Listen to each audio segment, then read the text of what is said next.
महर्षि दधीचि की कथा बचपन में हम सबने सुनी है। दधीचि प्राचीन काल के परम तपस्वी और ख्याति प्राप्त महर्षि थे। कहने को तो भारतीय इतिहास में कई महान दानी हुए हैं, किंतु मानव कल्याण के लिए किसी ने भी अपनी अस्थियों का दान नहीं किया। अपनी अस्थियों का दान करने वाले मात्र एक महर्षि दधीचि ही थे। महर्षि दधीचि ने उनका अहित चाहने वाले इंद्र को ही अपनी समस्त अस्थियां दान कर दी, ताकि वे वृत्तासुर का अंत कर सकें और विश्व में शांति की स्थापना कर सकें। आइए जानते हैं कैसे मानव जाति के लिए महर्षि दधीचि ने अपनी अस्थियां दान कर दी थी। महर्षि दधीचि की माता का नाम चित्ती और पिता का नाम अथर्वा था। अपना संपूर्ण जीवन भगवान शिव की भक्ति में महर्षि दधीचि ने व्यतीत किया। उन्होंने लोकहित के लिए तपस्या की और लोकहित के लिए ही उन्होंने अत्यंत खुशी से अपनी अस्थियों का दान इंद्र को कर दिया। तो आइए जानते हैं इंद्र को यह दान उनसे क्यों लेना पड़ा। इसके लिए हमें सबसे पहले जानना पड़ेगा कि किसके वध के लिए इंद्र को उनकी अस्थियों की आवश्यकता पड़ गई थी। वृत्तासुर नाम का एक भयानक असुर हुआ, जिसने स्वर्ग पर अधिकार कर लिया और समस्त देवताओं को स्वर्ग छोड़कर भागना पड़ा। तब नारायण के द्वारा इंद्र को यह बताया गया कि इस असुर का वध केवल महर्षि दधीचि की अस्थियों से बने वज्र से हो सकता है, और वह भी तब जब महर्षि दधीचि अपनी अस्थियों का दान प्रसन्नता पूर्वक कर दें। और महर्षि दधीचि को जब इन सारी परिस्थितियों का पता चला, तब उन्होंने अत्यंत प्रसन्नता के साथ जन कल्याण के कार्य के लिए अपने शरीर को योग द्वारा प्राण त्याग दिए और उन्होंने अपनी अस्थियों का दान इंद्र को कर दिया। तो आइए जानते हैं सर्वप्रथम वृत्तासुर के बारे में। कौन था वृत्तासुर, जिसकी मृत्यु सिर्फ महर्षि दधीचि के अस्थियों से बने वज्र से हो सकती थी। शुरू से सुनते हैं इस कहानी को। इंद्र को त्रिलोकी के ऐश्वर्य पाकर घमंड हो गया था। इस घमंड के कारण वे धन, मर्यादा और सदाचार का उल्लंघन करने लगे थे। एक दिन की बात है, वे भरी सभा में अपनी पत्नी शची के साथ ऊंचे सिंहासन पर बैठे हुए थे। 49 मरुदगण, 8 वसु, आदित्य, ऋभुगण, विश्वदेव, साध्यगण और दोनों अश्विनी कुमार उनकी सेवा में उपस्थित थे। सिद्ध, चारण, गंधर्व, ब्रह्मवादी मुनिगण, विद्याधर, अप्सराएं, किन्नर, पक्षी और नाग उनकी सेवा और स्तुति कर रहे थे। सब ओर से ललित स्वर में देवराज इंद्र की कीर्ति का गान हो रहा था।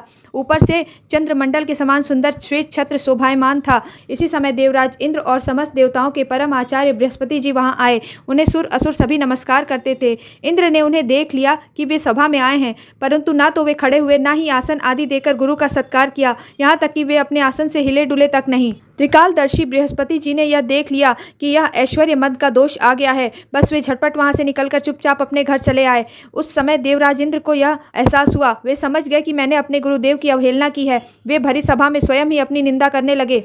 मैंने अपने गुरुदेव की अवहेलना की है। मेरे गुरुदेव बृहस्पति ज्ञान के अथाह समुद्र हैं। मैंने बड़ी शठता की। अब मैं उनके चरणों में अपना माथा टेककर उन्हें मनाऊंगा। देवराज इस प्रकार सोची रहे थे कि भगवान बृहस्पति अपने घर से निकलकर योग बल से अंतर ध्यान हो गए। देवराज इंद्र ने अपने गुरुदेव को बहुत ढूंढवाया, परंतु उनका कहीं भी पता न चला। तब वे गुरु के बिना अपने को सुरक्षित न समझकर देवताओं के साथ अपनी बुद्धि के अनुसार स्वर्ग की रक्षा का उपाय सोचने लगे, परंतु वे कभी कुछ भी न सोच सके। उनका चित्त अशांत ही बना रहा। दैत्यों को भी देवगुरु बृहस्पति और देवराज इंद्र की अनबन का पता लग गया था। तब उन दोनों ने आताताई असुरों ने अपने गुरु शुक्राचार्य के आदेश के अनुसार देवताओं पर विजय पाने के लिए धावा बोल दिया। देवताओं की हालत बड़ी दरुण हो गई, क्योंकि देवगुरु बृहस्पति के ना होने से उनका मार्गदर्शन करने वाला कोई न था। तब जब इंद्र ब्रह्मा जी के पास पहुंचे, तब उन्होंने कहा, देवताओं, यह बड़े खेद की बात है कि सचमुच तुम लोगों ने यह बहुत ही बुरा काम किया है। तुम लोगों ने ऐश्वर्य के मद से अंधे होकर ब्रह्म ज्ञानी, वेदज्ञ एवं संयमी ब्राह्मण का सत्कार नहीं किया।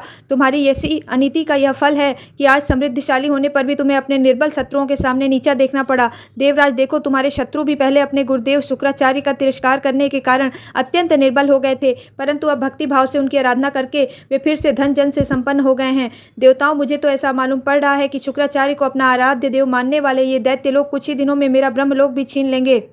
अगर तुम लोग इससे बचना चाहते हो तो तुम शीघ्र ही त्वष्टा के पुत्र विश्वरूप के पास जाओ और उनकी सेवा करो। वे सच्चे ब्राह्मण, तपस्वी और संयमी हैं। यदि तुम लोग उनके असुरों के प्रति प्रेम को क्षमा कर सकोगे और उनका सम्मान करोगे तो वे तुम्हारा काम अवश्य बना देंगे।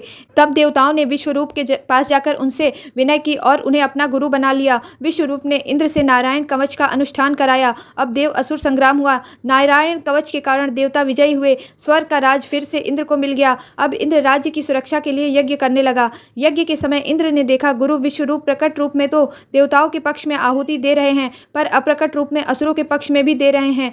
क्योंकि उनकी माता असुर कुल की थी, इसीलिए मातृ स्नेह के वशीभूत होकर वे असुरों को भी छिपकर आहुतियां दिया करते थे। कहा जाता है विश्वरूप के 3 सर थे, जिनमें से एक मुख से वह सुरा का पान करते थे, दूसरे मुख सोमरस का पान करते थे तथा तीसरे मुख से वे अन्न खाते थे। इंद्र ने उन्हें ऐसा करते देखकर क्रोध में आकर अपने वज्र से उनके तीनों सिर काट दिए। विश्वरूप का सोमरस पीने वाला सिर पपीहा, सुरापान करने वाला गौरैया और अन्न खाने वाला तीतर हो गया। इंद्र चाहते तो विश्वरूप के वध से लगी हुई हत्या के दोष को दूर कर सकते थे, परंतु उन्होंने ऐसा करना उचित न समझा, बल्कि हाथ जोड़कर उसे स्वीकार कर लिया तथा 1 वर्ष तक उससे छूटने का कोई उपाय नहीं किया। उसके बाद सब लोगों के सामने उन्होंने अपनी शुद्धि प्रकट करने के लिए अपनी ब्रह्म हत्या को 4 हिस्सों में बांटकर पृथ्वी, जल, वृक्ष और स्त्रियों को दे दिया और बदले में चारों को एक एक वरदान दिया। पृथ्वी को उन्होंने यह वरदान दिया कि जब भी कोई उसमें गड्ढा किया जाएगा तब वह स्वयं ही कुछ समय में भर जाएगा। पृथ्वी ने यह वरदान पाकर इंद्र की ब्रह्म हत्या का 1/4 भाग स्वीकार कर लिया। वही ब्रह्म हत्या पृथ्वी पर कहीं कहीं ऊसर के रूप में दिखाई देती है। दूसरा 1/4 भाग वृक्षों ने स्वीकार किया। बदले में इंद्र ने उन्हें वरदान दिया कि जब भी उनके वृक्ष का कोई भी भाग काट दिया जाएगा तो वह पुनः वहां से फिर से जम जाएगा। वृक्षों में भी वह ब्रह्म हत्या का दोष गूंद के रूप में दिखाई देता है। स्त्रियों ने भी ब्रह्म हत्या का 1/4 भाग स्वीकार किया। ब्रह्म हत्या का यह दोष उनको प्रति माह रज के रूप में दिखाई पड़ता है। इंद्र ने उन्हें यह वरदान दिया कि वे सदैव पुरुष का सहवास कर सकें। और जल ने भी ब्रह्म हत्या का 1/4 भाग स्वीकार किया। साथ में इंद्र ने उन्हें यह वरदान दिया कि लगातार खर्च होते रहने पर भी निर्झर आदि के रूप में तुम्हारी बढ़ोतरी होती रहेगी।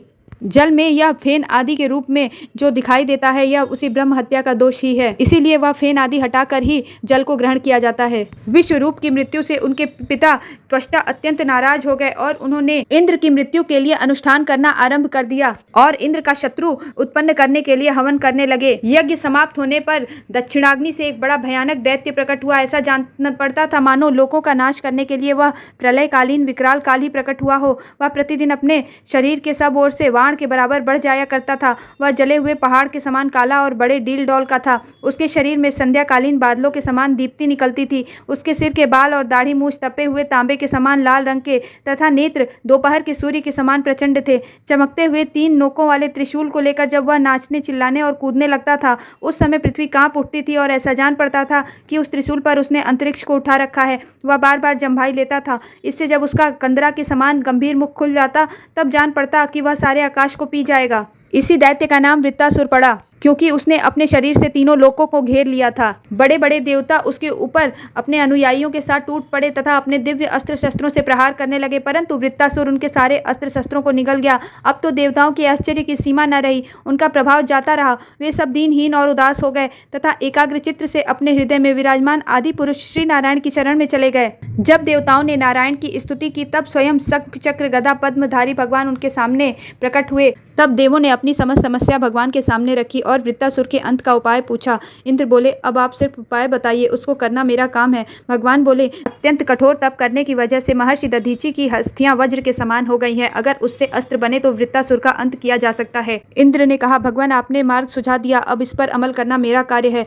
अब देवता उदार शिरोमणि अथर्ववेदी दधीचि ऋषि के पास पहुंचकर भगवान की आज्ञा अनुसार याचना की। देवताओं की याचना सुनकर दधीचि ऋषि को बड़ा आनंद हुआ। उन्होंने हंसकर देवताओं से कहा, देवताओं, आप लोगों को संभवतः यह मालूम नहीं है कि मरते समय प्राणियों को बड़ा कष्ट होता है। उन्हें जब तक चेत रहता है बड़ी असह्य पीड़ा सहनी पड़ती है और अंत में वे मूर्छित हो जाते हैं। जो जीव जगत में जीवित रहना चाहता है उसके लिए शरीर बहुत ही अनमोल, प्रियतम एवं अभीष्ट वस्तु है। ऐसी स्थिति में स्वयं नारायण भी उस जीव से शरीर मांगे तो कौन उसे देने का साहस करेगा।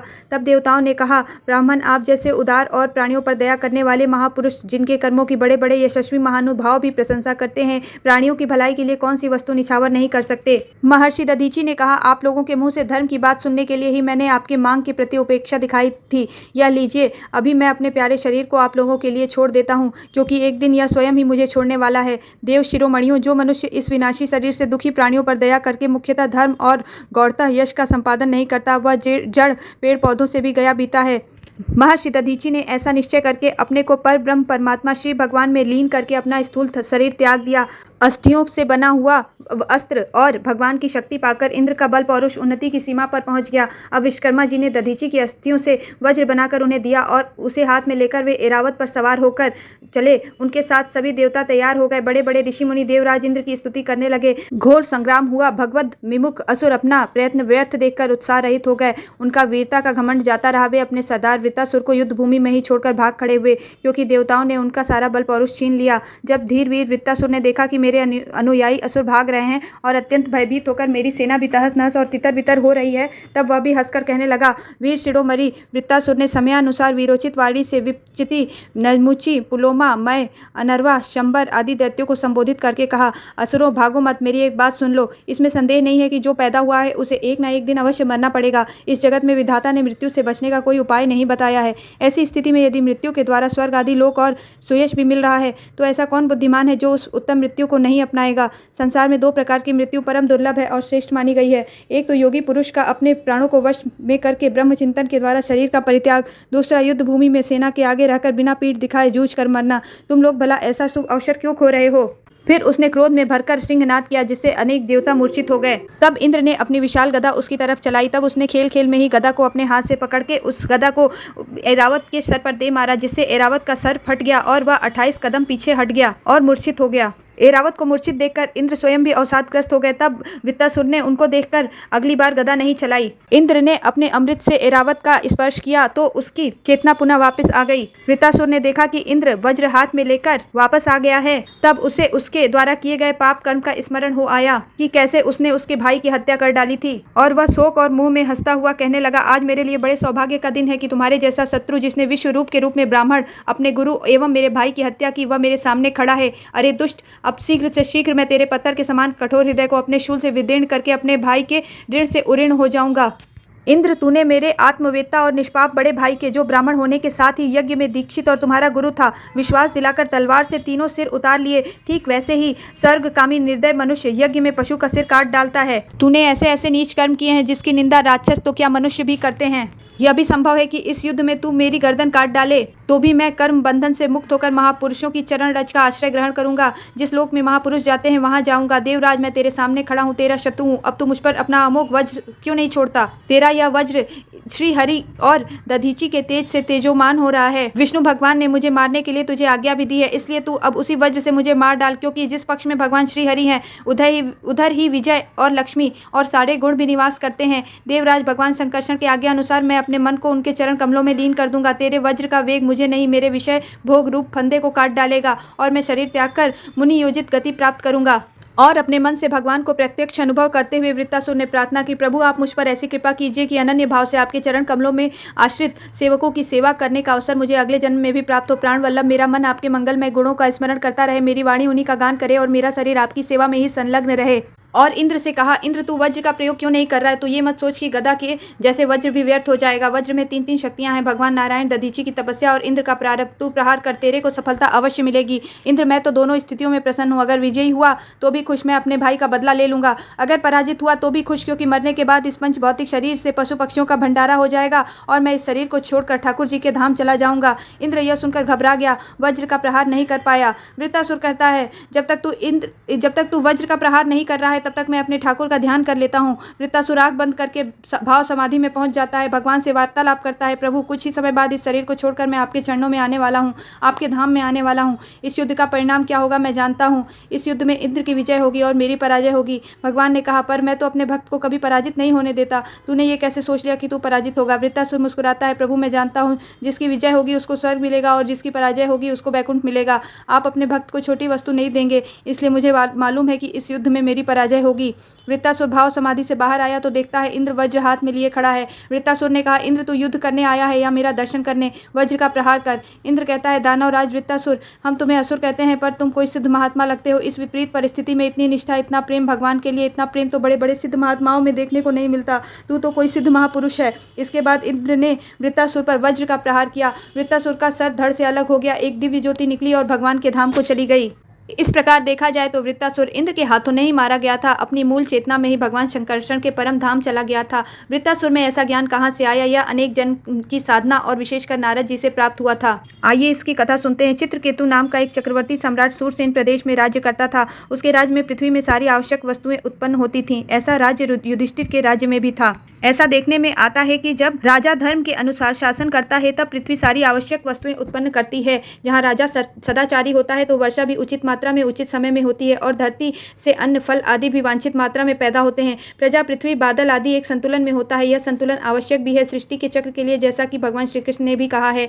इस राजा के 1 करोड़ रानियां थी। यह संतान उत्पन्न करने में सक्षम भी थे, परंतु कोई संतान नहीं थी। इसी कारण से बहुत दुखी थे। एक बार अंगिरा ऋषि, जो ब्रह्मा के मानस पुत्र हैं, उनके राज्य में पधारे। राजा के बड़े आग्रह करने पर ऋषि ने यज्ञ किया और उसका फल बड़ी रानी कृतद्युति को दिया। अन्य रानियों में इस बात को लेकर डाह पैदा हो गया और जो पुत्र बड़ी रानी से जन्मा उसकी उन्होंने विष देकर हत्या कर दी। राजा के दुख का ठिकाना न रहा। राजा और रानी दोनों ही विलाप कर रहे थे। नारद जी और अंगिरा ऋषि पधारे। बहुत प्रयत्न किया कि राजा का दुख दूर हो जाए, परंतु राजा का शोक नहीं मिटा। अंत में अपने योग बल से नारद जी ने पुत्र की जीवात्मा को उसके मृत शरीर में वापस बुला लिया। जीवात्मा ने कहा, मैं अपने कर्मों के अनुसार देवता, मनुष्य, पशु आदि योनियों में कितने ही जन्मों से भटक रहा हूँ। आप कौन से जन्म के माता पिता हुए। जीव नित्य और अहंकार रहित है, स्वयं प्रकाश से युक्त है, अविनाशी है, सूक्ष्म है। इसका ना कोई प्रिय है ना कोई अप्रिय है। यह आत्मा कार्य कारण का साक्षी और स्वतंत्र है। नारद जी ने भी बहुत समझाया, तब जाकर राजा चित्रकेतु शांत हुए। उनका यह स्नेह बंधन कट गया। पुत्र की मृत्यु का शोक जाता रहा। प्रसन्न होकर नारद जी ने राजा को एक विद्या का उपदेश दिया।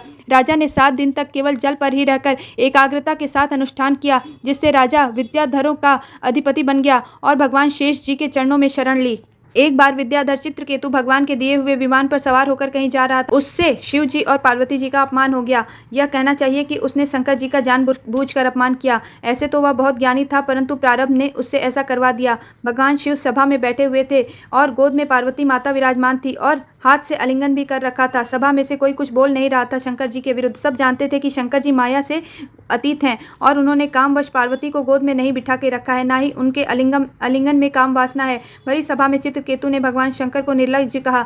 शंकर जी को इससे कोई फर्क नहीं पड़ा, किंतु क्रोधित पार्वती जी ने इन्हें असुर बनने का श्राप दे दिया। इन्होंने श्राप से मुक्त होने के लिए प्रार्थना नहीं की। सक्षम होते हुए भी बदले में पार्वती जी को श्राप नहीं दिया। बोले, यह जीव अज्ञान से मोहित हो रहा है और इसी कारण संसार चक्र में भटकता रहता है और सुख दुख भोगता है। यह जगत सत्व रज आदि गुणों से स्वाभाविक प्रभाव में है। इससे क्या शाप और क्या अनुग्रह, क्या स्वर्ग और क्या नर्क, क्या सुख क्या दुख। ज्ञान भरी बातें सुनकर चित्रकेतु से भगवान शंकर ने सभा में ही विद्याधर चित्रकेतु की प्रशंसा की और कहा, जो लोग भगवान के शरणागत होते हैं वह किसी से भी नहीं डरते, क्योंकि उन्हें स्वर्ग, मोक्ष और नरक में भी एक ही वस्तु, केवल भगवान के ही दर्शन होते हैं। इसलिए जब त्वष्टा की दक्षिणाग्नि से वृत्तासुर प्रकट हुआ, तब भी उसमें पूर्व जन्म का ज्ञान था, जैसे भारत को अपने मृग योनि में भी पूर्व जन्म के ज्ञान का स्मरण था।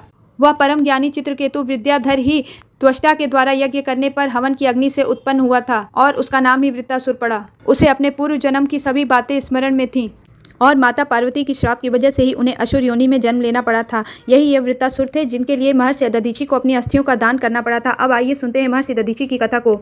इस कथा में हम जानेंगे कि महर्षि दधीचि की अस्थियां क्यों वज्र के समान कठोर हो गई थीं। महर्षि दधीचि एवं राजा क्षुप की कथा ब्रह्म पुराण में आती है, जिसमें नंदी सनत कुमार को यह कथा सुना रहे हैं। नंदी कहते हैं, ब्रह्मा जी के पुत्र महान तेज वाले क्षुप नाम के एक राजा हुए। उन लोकपति क्षुप की मुनीश्वर दधीचि से मित्रता थी। कालांतर में उन क्षुप तथा दधीचि के मध्य किसी बात के संदर्भ में विवाद हो गया। क्षुप का कथन था कि क्षत्रिय श्रेष्ठ होता है और दधीचि का कहना था कि ब्राह्मण ही श्रेष्ठ होता है। राजा 8 लोकपालों का विग्रह स्वरूप होता है। इंद्र, अग्नि, यम, नृऋत्रि, वरुण, वायु, चंद्र, कुबेर तथा ईश्वर मैं ही हूँ, इसमें संदेह नहीं है। अतः तुम्हें मेरी अवज्ञा नहीं करनी चाहिए। हे सुव्रत, वह राजा महान देवता होता है। अतः हे स्वयं पुत्र, हे महाभाग, तुम्हें मेरा अपमान नहीं करना चाहिए, अपितु सर्वथा मेरी पूजा करनी चाहिए। राजा क्षुप का यह वचन सुनकर स्वयं पुत्र मुनिश्रेष्ठ द्विज दधीचि ने आत्मगौरव से प्रेरित होकर अपने बाएं हाथ से क्षुप के सिर पर तेज मुष्टि का प्रहार किया। बलशाली राजा क्षुप भी ब्रह्मलोक में ब्रह्मा जी की छींक से उत्पन्न हुए थे। उन्होंने भी अपने वज्र से दधीच पर प्रहार किया। एक बार उन्होंने इंद्र की मदद की थी, जिसके फलस्वरूप उन्होंने इंद्र से वज्र प्राप्त किया था। राजा क्षुप अत्यंत बलशाली थे, इसीलिए वे विपेंद्र दधीचि को जीतने में समर्थ हो गए। राजा क्षुप के वज्र प्रहार से द्विजश्रेष्ठ दधीचि भूमि पर गिर पड़े। फिर अत्यंत दुखी होकर उन्होंने भृगुपुत्र मुनि शुक्राचार्य का स्मरण किया। देहधारियों में श्रेष्ठ शुक्राचार्य ने भी वहां पहुंचकर दधीचि मुनि के वज्र ताड़ित शरीर को अपने योग बल से यथावत जोड़ दिया। दधीचि के शरीर को पूर्व की भांति ठीक करके भार्गव शुक्राचार्य ने कहा, हे महाभाग दधीचि, हे विप्रपर, ब्रह्मा आदि देवताओं से पूजित तथा निरंजन देवादिदेव उमापति शिव की सम्यक पूजा करके उन त्रयंबक महादेव के अनुग्रह से अवध्य हो जाओ। अर्थात भगवान शिव की आराधना करके उनसे हमेशा अवध्य होने का वरदान प्राप्त कर लो, जिससे तुम्हारा वध कोई ना कर सके। हे द्विज, मैंने उन महादेव जी से ही मृत संजीवनी विद्या प्राप्त की है। शिव जी के भक्तों को मृत्यु से किसी प्रकार का भय नहीं होता। उन शैवी मृत संजीवनी विद्या को मैं अब तुम्हें बता रहा हूँ। उन शुक्राचार्य का वचन सुनकर मोहिनी दधीचि ने घोर तपस्या करके शिव जी की आराधना की। तब महादेव प्रसन्न होकर प्रकट हुए और उन्हें 3 वरदान दिए। उन्हें कोई पराजित नहीं कर सकता, उनकी इच्छा के विरुद्ध उनकी मृत्यु नहीं हो सकती, उनकी हड्डियां वज्र तड़ित हीरे के समान कठोर हो जाएंगी, जिसे कोई भी भेद नहीं सकेगा। और अब वे वापस लौटे और राजा क्षुप को पुनः युद्ध के लिए ललकारा। इस बार क्षुप उनका कुछ भी अहित नहीं कर पाए। तब क्षुब्ध ने अपने आराध्य देवता नारायण का आह्वान किया। इस पर महर्षि दधीचि ने महादेव के द्वारा दिए गए त्रिशूल से उन पर प्रहार किया। इससे भगवान विष्णु के अतिरिक्त सभी परास्त होकर अचेत हो गए। तब श्रीहरि ने उन्हें समझा बुझाकर वो युद्ध शांत कराया। बाद में जब वृत्तासुर ने इंद्र को परास्त किया, तब भगवान विष्णु ने उन्हें महर्षि दधीचि के पास उनकी अस्थियों को लेने भेजा, क्योंकि उन्हीं की अस्थियों से बने अस्त्र और महर्षि के तेज से वृत्तासुर का वध हो सकता था। क्योंकि महादेव के आशीर्वाद की वजह से उनकी अस्थियां वज्र तड़ित हीरे के समान कठोर हो चुकी थीं, जिन्हें कोई भी तोड़ नहीं सकता था अथवा कोई भी नष्ट नहीं कर सकता था। जब महर्षि दधीचि ने सुना कि श्रीहरि ने उनकी अस्थियों का दान मांगा है, तो उन्होंने प्रसन्नता पूर्वक समाधि लगाकर अपने प्राण त्याग दिए और अपनी अस्थियों का दान इंद्र को कर दिया। इसी संबंध में एक कथा और है जो ब्रह्म पुराण में आती है कि कैसे महर्षि दधीचि की अस्थियां वज्र के समान कठोर हो गई थीं। आइए उसे सुनते हैं।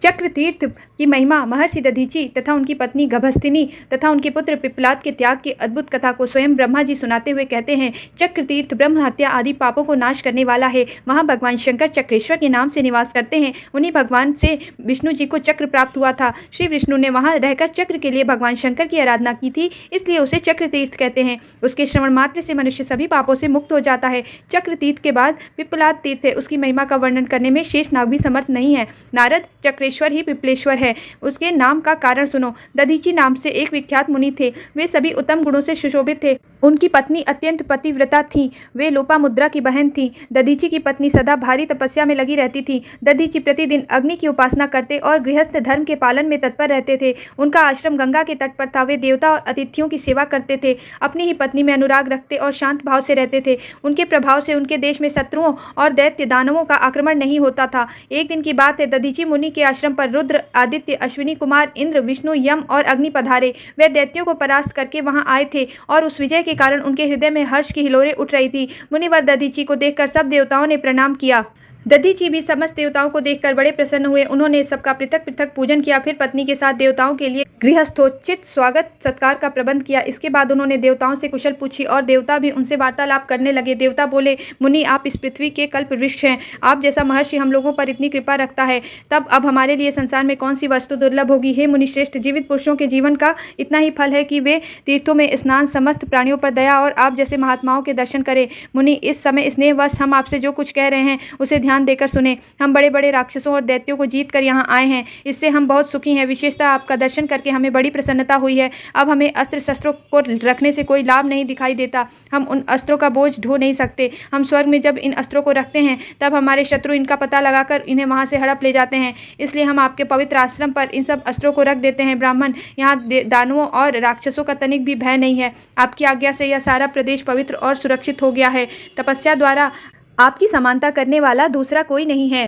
आप इन आयुधों की रक्षा करें और हम अपने अपने धाम को चले जाते हैं। देवताओं की यह बात सुनकर दधीचि ने कहा, एवमस्तु। उस समय उनकी प्यारी पत्नी ने उन्हें रोका, मुनि, यह देवताओं का कार्य विरोध उत्पन्न करने वाला है, अतः इसमें आपको पढ़ने की आवश्यकता क्या है। जो शास्त्रों का ज्ञान प्राप्त करने में परमार्थ तत्व में स्थित हो चुके हैं, संसार के कार्यों में जिनकी कोई आसक्ति नहीं है, उन्हें दूसरों के लिए ऐसा संकट मोल लेने से क्या लाभ, जिससे इस लोक में ना ही सुख है और ना ही परलोक में। विप्रवर, मेरी बात ध्यान देकर सुनो। यदि आपने इन आयुधों को स्थान दे दिया तो इन देवताओं के शत्रु भी आपसे द्वेष करेंगे। यदि इनमें से कोई अस्त्र नष्ट हो गया या चोरी चला गया तो ये देवता भी कुपित होकर हमारे शत्रु बन जाएंगे। अतः हे मुनीश्वर, आप वेद वेदताओं में श्रेष्ठ हैं। आपके लिए इस पराये द्रव्य में ममत्व जोड़ना ठीक नहीं है। यदि धन देने की शक्ति हो तो याचक को देना ही चाहिए, उसमें कुछ विचार करने की आवश्यकता नहीं है। यदि धन देने की शक्ति न हो तो साधु पुरुष केवल मन, वाणी तथा शारीरिक क्रियाओं द्वारा दूसरों का कार्य साधन करते हैं। प्राणनाथ, पराये धन को अपने यहाँ धरोहर के रूप में रखना साधु पुरुषों ने कभी स्वीकार नहीं किया। इसका उन्होंने सदा बहिष्कार ही किया है। अतः आप यह कार्य न कीजिए।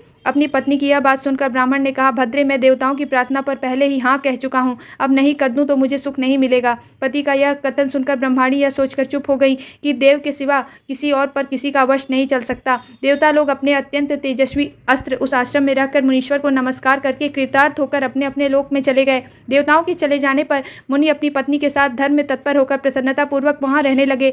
इस प्रकार 1000 दिव्य वर्ष बीत गए। तब दधीचि ने अपनी पत्नी से कहा, देवी, देवता यहाँ से अपने अस्त्र ले जाना नहीं चाहते और दैत्य मुझसे द्वेष रखते हैं। अब तुम ही बताओ क्या करना चाहिए। पत्नी ने विनयपूर्वक कहा, नाथ, मैंने तो पहले ही निवेदन किया था, अब आप जाने और जो उचित हो सो करें।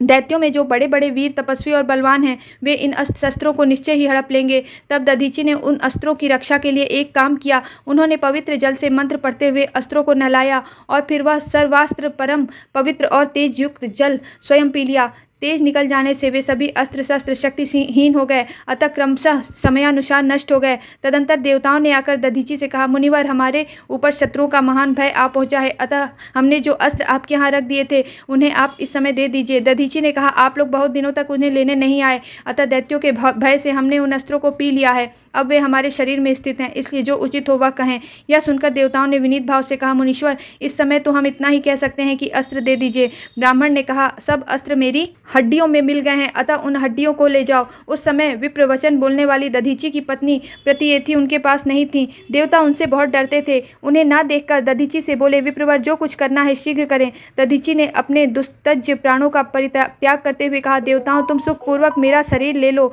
मेरी हड्डियों से सफलता प्राप्त करो, मुझे इस देह से क्या काम है। यो कहकर दधी पद्मासन बांधकर बैठ गए और उनकी दृष्टि नासिका के अग्रभाग पर स्थिर हो गई। मुख पर प्रकाश और प्रसन्नता विराज रही थी। उन्होंने हृदयाकाश में स्थित अग्नि सहित वायु को धीरे धीरे ऊपर की ओर उठाकर अप्रमेय परम पद ब्रह्म के रूप में स्थापित कर दिया। इस प्रकार महात्मा दधीची ने ब्रह्म सायुज्य प्राप्त किया। उनका शरीर निष्प्राण हो गया। यह देखकर देवताओं ने विश्वकर्मा से उतावली पूर्वक कहा, अब आप अभी बहुत से अस्त्र शस्त्र बना डालिए। विश्वकर्मा ने कहा, देवताओं, यह ब्राह्मण का शरीर है, मैं इसका उपयोग कैसे करूं? जब केवल इनकी हड्डियां रह जाएंगी तभी मैं उनका अस्त्र निर्माण करूंगा। तब देवताओं ने गौमों से कहा, हम तुम्हारा मुख वज्र के समान किए देते हैं, तुम हमारे हित के लिए अस्त्र शस्त्र का निर्माण करने के उद्देश्य से दधीची के शरीर को क्षण भर में विदीर्ण कर डालो और शुद्ध हड्डियां निकाल कर दे दो। देवताओं के आदेश से गौओं ने वैसा ही किया। उन्होंने महर्षि दधीची के शरीर को चाट चाट कर हड्डियां निकाल ली और देवताओं को दे दी। देवता उत्साह के साथ अपने लोक में चले गए और गौवें भी अपने स्थान को लौट गईं। उसके पश्चात महर्षि दधीची की पत्नी जल से भरा हुआ कलश लेकर फल और फूलों से पार्वती देवी की अर्चना और वंदना करके पति के आश्रम के दर्शन की उत्सुकता से शीघ्रता पूर्वक पैर बढ़ाती हुई आईं। उस समय उनके गर्भ में एक बालक आ गया था। आश्रम में पहुंचने पर जब उन्होंने अपने स्वामी को नहीं देखा तब वे बड़े विस्मय में पड़कर अग्नि से पूछी, मेरे पति देव कहाँ चले गए? अग्नि ने जो कुछ हुआ था सब सुना दिया। पति की मृत्यु का दुखद समाचार सुनकर वे दुख और उद्वेग से पृथ्वी पर गिर पड़ी। उस समय अग्निदेव ने ही उन्हें धीरे धीरे आश्वासन दिया। तब प्रतिएथी ने कहा, मैं स्वयं अग्नि में प्रवेश करूंगी। अब जीवन रखकर क्या होगा? संसार में जो वस्तु उत्पन्न होती है वह सब नश्वर है, उसके लिए शोक नहीं होना चाहिए, परंतु मनुष्यों में वे ही पुण्य के भागी होते हैं जो गौ, ब्राह्मण तथा देवताओं के लिए अपने प्यारे प्राणों का उत्सर्ग कर देते हैं। यह कहकर उन्होंने अपना पेट चीरकर गर्भ के बालक को हाथ से निकाल दिया। फिर गंगा, पृथ्वी, आश्रम तथा आश्रम के वनस्पतियों और अन्य आदि औषधियों को प्रणाम करके पति की त्वचा और मांस आदि के साथ चिता में प्रवेश किया। उस समय वह वहां पर बोली, मेरे गर्भ का यह बालक पिता माता से हीन है, इसके कोई सगोत्र बंधु भी नहीं है, अतः संपूर्ण भूतगण, औषधियाँ तथा लोकपाल इसकी रक्षा करें। जो लोग माता पिता से हीन बालक को अपने और पुत्रों के समान देखते हैं और उसी भाव से रक्षा करते हैं, वे निश्चय ही ब्रह्मा आदि देवताओं के लिए भी वंदनीय हैं। यूँ कहकर दधीची की पत्नी ने बालक को पीपल के समीप रख दिया और अपने स्वामी में चित्त लगाकर अग्नि को प्रणाम किया। फिर अग्नि की परिक्रमा करके चिता में प्रवेश कर गईं और अपने पति के समीप दिव्य लोक को चली गईं। उस समय आश्रम के वनवासी वृक्ष भी रोने लगे। प्रतिएथी और दधीची ने उनका अपने पुत्रों की भांति पालन किया था। मृग, पक्षी तथा वृक्ष सब रो रो कर एक दूसरे से कहने लगे, हम पिता दधीची और माता प्रतिएथी के बिना जीवित नहीं रह सकते। जो लोग स्वर्गवासी माता पिता की संतानों पर निरंतर स्वाभाविक स्नेह रखते हैं वे ही पुण्यात्मा और कृतार्थ हैं। दधीची और प्रतिएथी हमें जिस स्नेहपूर्ण दृष्टि से देखा करते थे वैसे ही सगे माता पिता भी नहीं देखते। हमें धिक्कार है, हम पापी हैं जो उनके दर्शन से वंचित हो गए। आज से यह बालक ही हम सब लोगों के लिए दधीची और प्रतिथेयी है तथा यह बालक ही हमारा सनातन धर्म है। यो कहकर वनस्पतियों और औषधियों ने अपने राजा सोम के पास जाकर उत्तम अमृत की याचना की। सोम ने उन्हें बहुत उत्तम अमृत दिया और वनस्पतियों ने वह लाकर बालक को दे दिया। अमृत से तृप्त हुआ बालक शुक्ल पक्ष के चंद्रमा के समान बढ़ने लगा। पीपल के वृक्षों ने उसका पालन किया था, इसलिए वह पिपलाद के नाम से प्रसिद्ध हुआ। बड़ा होने पर पिपलाद ने पीपल के वृक्षों से अत्यंत विस्मित होकर लोक में यह देखा जाता है कि मनुष्यों से मनुष्य, पक्षियों से पक्षी तथा वनस्पतियों से वनस्पति उत्पन्न होते हैं, इसमें कहीं भी विषमता नहीं दिखाई देती। परंतु मैं वृक्ष का पुत्र होकर हाथ पैर आदि से विशिष्ट जीव कैसे हो गया? उसकी बात सुनकर वृक्षों ने कहा, उसके पिता दधीची की मृत्यु और पतिव्रता माता के अग्नि प्रवेश का सब समाचार उसे कह सुनाया। सुनते ही वे दुख से व्याप्त होकर पृथ्वी पर गिर पड़े। उस समय वृक्षों ने धर्म और अर्थयुक्त वचन कहकर उन्हें सांत्वना दी। आश्वस्त होने पर उन्होंने औषधियों और वनस्पतियों से कहा, जिन्होंने मेरे पिता की हत्या की है मैं उनका वध करूंगा, अन्यथा जीवित नहीं रह सकता। जो मेरे पिता के मित्र और शत्रु होते हैं उनके साथ पुत्र भी वैसा ही बर्ताव करता है, और जो ऐसा करता है वही पुत्र है। जो इसके विपरीत आचरण करता है वह पुत्र के रूप में शत्रु माना जाता है।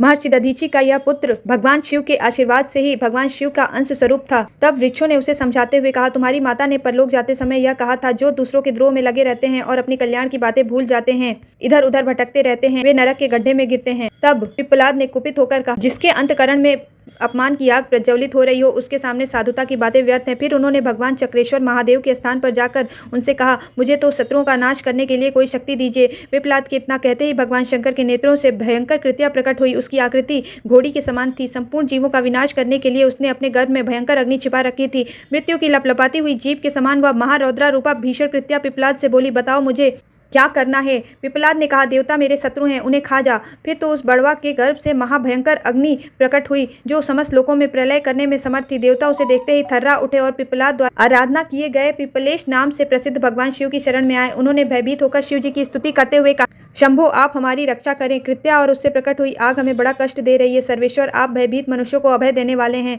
शिव जो सब ओर से सताए हुए हैं, पीड़ित हैं तथा शांत चित्त प्राणी हैं, उन सबकी आप ही शरण हैं। जगन्मय आप पिप्पलाद को शांत कीजिए। बहुत अच्छा कहकर जगदीश्वर शिव ने पिप्पलाद के पास आकर उससे कहा, बेटा देवताओं का अगर नाश कर भी दिया जाए तो तुम्हारे माता पिता लौट कर नहीं आएंगे। उन्होंने देवताओं की कार्य की सिद्धि के लिए अपने प्राण त्यागे थे। संसार में उनके समान दीन दुखियों का दयामय बंधु कौन होगा। तुम्हारी पतिव्रता माता भी उन्हीं के साथ दिव्य लोक चली गई थी। उनकी समता भला कौन कर सकता है, जिनकी हड्डियों से संपूर्ण देवता सदा विजयी और सुखी बने रहते हैं। वे तुम्हारे पिता कितने शक्तिशाली थे, तुम उन्हीं के पुत्र हो। उनसे बढ़कर तुमने अभी तक कुछ भी नहीं किया। तुम्हारे प्रताप और भय से आज देवता स्वर्ग से भ्रष्ट हो चुके हैं, तुम उन्हें बचाओ। महादेव का यह वचन सुनकर मुनि पिप्पलाद शांत हो गए। उन्होंने भगवान शिव को नमस्कार किया और हाथ जोड़कर कहा, जो मन वाणी और क्रिया द्वारा सदा मेरे हित में संलग्न रहकर मेरा उपकार करते रहते हैं, उनका तथा अन्य लोगों का हित करने के लिए मैं देवता आदि के पूजनीय उमा सहित भगवान शंकर को प्रणाम करता हूँ, जिन्होंने मेरी रक्षा की, हमें पाल पोस कर बड़ा किया और अपना सगोत्र और सहधर्मी बनाया। भगवान शिव उनके मनोरथ पूर्ण करें। मैं बाल चंद्रमा का मुकुट धारण करने वाले महादेव जी को नित्य प्रणाम करता हूँ। प्रभु, जिन्होंने माता पिता की भांति मेरा पालन पोषण किया है, उनके नाम से तीनों लोकों के लिए यह तीर्थ हो। पृथ्वी पर देवताओं के जो जो तीर्थ हैं, उन सब की अपेक्षा इस तीर्थ का अधिक महात्म हो। यदि इस बात का देवता लोग अनुमोदन करते हैं तो मैं उनके अपराध क्षमा कर सकता हूँ। पिप्पलाद ने यह बात इंद्र आदि संपूर्ण देवताओं के सामने कही और सबने आदर पूर्वक इसका समर्थन किया। बालक पिप्पलाद की बुद्धि, विनय, विद्या, शौर्य और बल, साहस, सत्य भाषण, माता पिता के प्रति भक्ति तथा भाव शुद्धि को जानकर शंकर जी ने उससे कहा, बेटा तुम्हारा जो अभीष्ट हो उसे बताओ, वह तुम्हें अवश्य प्राप्त होगा। तुम अपने मन में अन्यथा विचार मत करो। तब पिप्पलाद बोले, महेश्वर, जो धर्मनिष्ठ पुरुष गंगा जी में स्नान करके आपके चरण कमलों का दर्शन करते हैं, उन्हें समस्त अभीष्ट वस्तुएं प्राप्त हों और शरीर कांत होने पर वे शिव के धाम में जाएं। नाथ, मेरे माता और पिता आपके चरणों में पड़े थे। ये पीपल और देवता भी आपके स्थान में आकर सुखी हुए हैं। ये सब लोग सदा आपका दर्शन करें और आपके ही धाम जाएं। पिप्पलाद की यह बात सुनकर देवताओं को बड़ी प्रसन्नता हुई। वे उनके भय से मुक्त होकर उनसे बोले, आपका जो अभिष्ट वर हो वह बताओ, हम तुम्हें जब अवश्य देंगे। तब पिप्पलाद ने कहा, देवताओं, मैं अपने माता पिता को एक बार देखना चाहता हूँ। मैंने केवल उनका नाम सुना है। पिप्पलाद मुनि का यह कथन सुनकर देवताओं ने कहा, ब्राह्मण, तुम्हारे माता पिता दिव्य विमान पर आरूढ़ होकर तुमसे मिलने के लिए तुम्हें देखने आते हैं। तुम भी निश्चय करके उन्हें देखोगे। विषाद छोड़कर अपने मन को शांत करो। देखो देखो, वे श्रेष्ठ विमान पर बैठकर आ रहे हैं। उनके दिव्य शरीर पर स्वर्गीय आभूषण शोभा पा रहे हैं। पिप्पलाद ने भगवान शिव के समीप अपने माता पिता को देखकर प्रणाम किया। उस समय उनके नेत्रों में आनंद के आंसू भर आए थे। वे किसी तरह गदगद कंठ से बोले, अन्य कुलीन पुत्र अपने माता पिता को तारते हैं, किंतु मैं ऐसा भाग्यहीन हूँ जो अपनी माता के उदर को विदीर्ण करने का कारण बना। उस समय उनके माता पिता ने कहा, पुत्र, तुम धन्य हो जिसकी कीर्ति स्वर्ग लोक तक फैली है। तुमने भगवान शंकर का प्रत्यक्ष दर्शन किया और देवताओं को संतावना दी। तुम जैसे पुत्र से पितरों के लोक उत्तम होकर कभी क्षीण नहीं होते। महर्षि दधीचि और उनकी पत्नी ने अपने पुत्र को आशीर्वाद दिया और कहा, बेटा, विवाह करके भगवान शिव की भक्ति और गंगा जी का सेवन करो। पुत्रों की उत्पत्ति करके विधि पूर्वक दक्षिणा सहित यज्ञों का अनुष्ठान करो और सब प्रकार से कृतार्थ होकर दीर्घ काल के लिए दिव्य लोक में स्थान प्राप्त करो। तब पिप्पलाद ने कहा, पिताजी, मैं ऐसा ही करूंगा। फिर देवताओं ने शिव जी के आदेश से वहां गंगा जी में स्नान किया। महर्षि दधीचि की अस्थियों को धोया और गौवें ने भी अपने पाप से स्नान करके मुक्ति पाई और वे सब अपने अपने धाम को चले गए। इसीलिए वह तीर्थ पाप नाशन तीर्थ कहलाता है। वहाँ का स्नान और दान ब्रह्म हत्या का नाश करने वाला है। जहाँ गौवें पवित्र हुई उस स्थान का नाम गो तीर्थ हुआ। जहाँ दधीचि की हड्डियाँ पवित्र की गई उसे पितृ तीर्थ कहा गया। वह पितरों की प्रसन्नता को बढ़ाने वाला है। जिस किसी प्राणी के, चाहे वह कितना भी पापी क्यों ना हो, शरीर की राख, हड्डी, नख और रोएं भी उस तीर्थ में पड़ जाते हैं, वह तब तक स्वर्ग लोक में रहता है जब तक कि चंद्रमा और सूर्य तारों का अस्तित्व बना रहता है। इस प्रकार उस तीर्थ से 3 तीर्थ प्रकट हुए। उस समय देवताओं और गौवों ने पवित्र होकर भगवान शंकर से कहा, हम लोग अपने अपने स्थान को जाएंगे। यहाँ सूर्य देव की प्रतिष्ठा की गई है। इनके प्रतिष्ठित होने पर सब देवता प्रतिष्ठित हो जाएंगे, इसलिए आप हमें आज्ञा दें। फिर पिप्पलाद ऋषि ने गौतम ऋषि की कन्या से विवाह किया और कई पुत्र उत्पन्न किए, लक्ष्मी और यज्ञ का उपार्जन किया तथा अंत में वे सुहृदजनों के साथ स्वर्गलोक को चले गए। तब से वह क्षेत्र पिप्पलेश्वर क्षेत्र तीर्थ क्षेत्र कहलाने लगा। वह सब यज्ञों के फल को देने वाला पवित्र तीर्थ है। उसके स्मरण मात्र से पापों का नाश हो जाता है। वहाँ देवाधिदेव महादेव जी के दो नाम हैं, चक्रेश्वर और पिप्पलेश्वर। इस रहस्य को जानकर मनुष्य सब अभीष्ट वस्तुओं को प्राप्त कर लेता है। देव मंदिर में सूर्य प्रतिष्ठा होने से वह क्षेत्र प्रतिष्ठान कहलाया, जो देवताओं को भी बहुत प्रिय है। यह उपाख्यान अत्यंत पवित्र है। जो मनुष्य इसका पाठ अथवा श्रवण करता है वह दीर्घजीवी, धनवान और धर्मात्मा होता है तथा अंत में भगवान शंकर का स्मरण करके उन्हीं को प्राप्त कर लेता है। तो यह थी चक्र तीर्थ और पिप्पलाद क्षेत्र तीर्थ क्षेत्र की और महर्षि दधीचि की अस्थियां क्यों वज्र के समान कठोर हो गई थीं और उनमें इतना बल कहाँ से आया।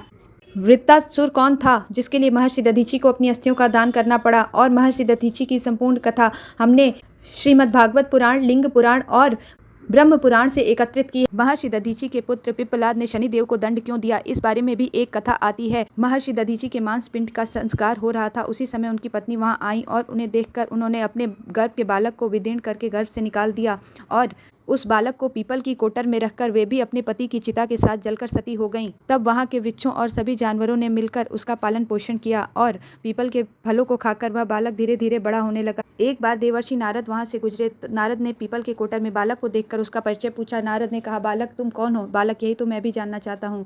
नारद, तुम्हारे पिता कौन है? बालक, यही तो मैं भी जानना चाहता हूँ। तब नारद जी ने ध्यान धरकर देखा तो नारद जी आश्चर्यचकित होकर रह गए और उन्होंने बताया, हे बालक, तुम महान दानी महर्षि दधीचि के पुत्र हो। तुम्हारे पिता की अस्थियों का वज्र बनाकर ही देवताओं ने असुरों पर विजय पाई थी।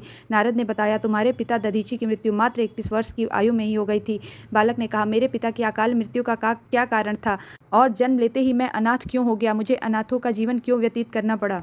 मेरे ऊपर आई इस विपत्ति का क्या कारण था? नारद ने बताया, शनिदेव की महादशा। इतना बताकर देवर्षि नारद ने पीपल के पत्तों और गोंदों को खाकर जीने वाले बालक का नाम पिप्पलाद रख दिया और उसे दीक्षा दी। नारद जी के जाने के बाद बालक पिप्पलाद ने नारद के बताए अनुसार ब्रह्मा जी की घोर तपस्या करके उन्हें प्रसन्न किया। ब्रह्मा जी ने जब बालक पिप्पलाद से वर मांगने के लिए कहा तो पिप्पलाद ने अपनी दृष्टि मात्र से किसी भी वस्तु को जलाने की शक्ति मांगी। ब्रह्मा जी से वर मिलने पर सर्वप्रथम पिप्पलाद ने शनिदेव का आवाहन कर अपने सम्मुख प्रस्तुत किया और सामने पाकर आंखें खोलकर भस्म करना शुरू कर दिया। शनिदेव सशरीर जलने लगे। ब्रह्मांड में कोलाहल मच गया। सूर्यपुत्र शनि की रक्षा में सारे देव विफल हो गए। सूर्य भी अपनी आंखों के सामने अपने पुत्र को जलता हुआ देखकर ब्रह्मा जी से बचाने हेतु विनय करने लगे। अंततः ब्रह्मा जी स्वयं पिप्पलाद के सम्मुख पधारे और शनिदेव को छोड़ने की बात कही, किंतु पिप्पलाद तैयार नहीं हुए। ब्रह्मा जी ने एक के बदले 2 वर मांगने की बात कही। तब पिप्पलाद ने खुश होकर ये 2 वर मांगे।